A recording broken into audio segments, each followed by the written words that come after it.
আজি আমি আহি উপস্থিত হৈছোঁ ধুবুৰী চহৰৰ 4 নং ৱাৰ্ড পালপাৰাত আৰু এই পালপাৰাত এজন লোক আছে তেওঁৰ নাম হ'ল গোপাল সাহা। এই গোপাল সাহা নামৰ লোকজনে তেওঁৰ পুত্ৰ লব সাহা আছিলে। তেওঁৰ পুত্ৰ যোৱা বছৰ দুৰ্গা পূজাৰ দশমীৰ কিছুদিন পিছতে তেওঁ ঢুকাই থাকিলে। এই ঢুকাই থকাৰ পিছতে তেওঁৰ যে গোপাল সাহা আছে সেই পুত্ৰৰ স্মৃতিত এখন ধুনীয়া এটা মিউজিয়াম খুলিছে। ধুনীয়া আপোনালোকে চাব পাৰিছে। আমি এই মিউজিয়ামটোত আছোঁ আৰু এইটো মিউজিয়ামটো আচলতে গোপাল সাহাৰ ঘৰতে হয়।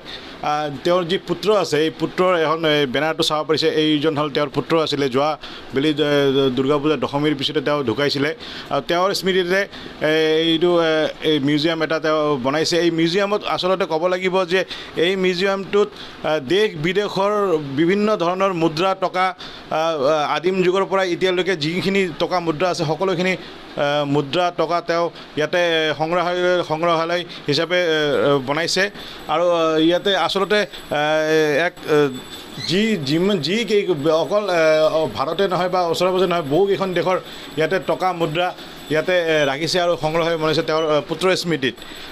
মই দেখুৱাই আছোঁ সামগ্ৰিক দৃশ্য। এতিয়া মই গোপাল সাহাৰ পৰা জানিবলৈ যত্ন কৰিলোঁ এতিয়া আচলতে কেনেধৰণে বনাইছে আৰু কি জনাব যাতে কি ল'ৰা কেনেকৈ ঢুকাইছে আৰু কি স্মৃতিত কেনেধৰণে আপুনি এই মিউজিয়ামটো বনাইছে। ল'ৰাটো আমাৰ এনেকৈ হঠাৎ দশমীৰ দিনকে দশমীৰ পৰা আপুনি পূজাৰ তাতে গৈছিল। কি বা খাইছে আহি ক'ল দেউতা মোৰ বুকটো জ্বলি আছে। তেতিয়া ডাক্তৰৰ কাছে লৈ গ'লোঁ। লৈ যাই ডাক্তৰৰ ওচৰত দিল। এই ব্যথাটো কমা নাই ৰাতিত আৰু বাঢ়ি গ'ল। তেতিয়া আমি কোচবিহাৰত লৈ গ'লোঁ। কোচবিহাৰত ট্ৰিটমেণ্ট কৰাতে ল'ৰাটো আমাৰ গুচি গ'ল।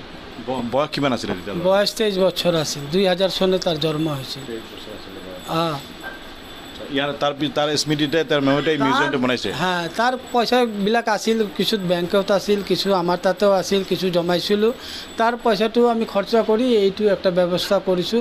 তাৰ পইচাটোতো আমি নখাওঁ, খাই কি কৰিম, তাৰ কাৰণে জমাইছিলোঁ। মানে আপোনাৰ পুত্ৰৰো ইচ্ছা আছিল এই টকাবিলাক ৰখাই। এই পুত্ৰৰ আমাৰ বহুত ইচ্ছা আছিল এইটো এই কৰিব সেই কৰিব।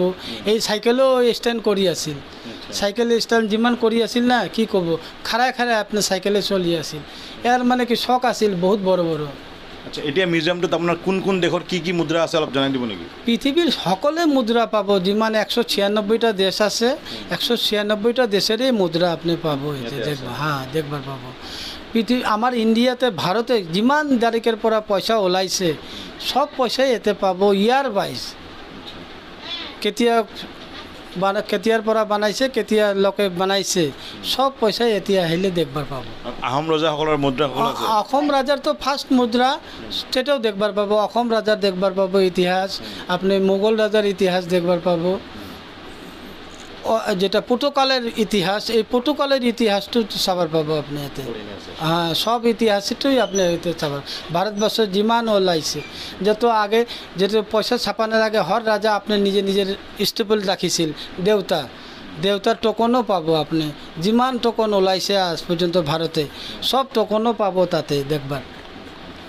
এতিয়া আপুনি কি বিচাৰে মিউজিয়ামটো লৈ? এতিয়া মোৰ ভিতৰে ভয় লাগি আছে। মিউজিয়ামটো খুলি দিছোঁ। খুলি দিয়াৰ পিছতে চোৰেৰ অত্যাচাৰ বাঢ়ি গৈছে। তেতিয়া মোৰ মনত ভয় লাগিছে এই পইচাটো যদি চুৰি কৰি লয় তেতিয়া আমি নাপাওঁ আৰু। মানুহ জানি গৈছে এতিয়া মোবাইলৰ পৰা সব দাম জানি গৈছে। এতিয়া মানুহ মানে কি চেষ্টা কৰি আছে এইটো আমাৰ জিনিসটো মাৰি দিব। এই কাৰণে আমি চৰকাৰৰ কাছে অনুৰোধ কৰোঁ এই পয়সাটো একটা হেফাজতে রাখুক। ইয়া আমার লড়ার নামে একটা মিউজিয়াম ইয়া একটা শোরুম খুলবার আমাক চান্স দিও। নিশ্চয়কৈ আচলতে ক'ব লাগিব যে মই আৰু দেখিছোঁ এইজনে তেওঁৰ পুত্ৰ আছিলে লব সাহা, গোপাল সাহাৰ পুত্ৰ। এই পুত্ৰজনৰ স্মৃতিতে এটা মিউজিয়াম তেওঁ বনাইছে আৰু এই মিউজিয়ামত ভাৰতৰ লগতে বিভিন্ন দেশৰ মুদ্ৰা আছে, টকা আছে, সকলোখিনি তেওঁ ইয়াতে মজুত ৰাখিছে আৰু ৰাইজৰ কাৰণেও এতিয়া মুকলি কৰিছে আহি যাতে সকলোৱে চাব পাৰে। আৰু তেওঁ এটা অনুৰোধ জনাইছে গোপাল সাহাই যাতে চৰকাৰে যাতে এই মিউজিয়ামটোৰ ওপৰত অলপ গুৰুত্ব দিয়ে। যিকোনো খবৰৰ বাবে যোগাযোগ কৰক 7099017330 আৰু 7099017110 নম্বৰত।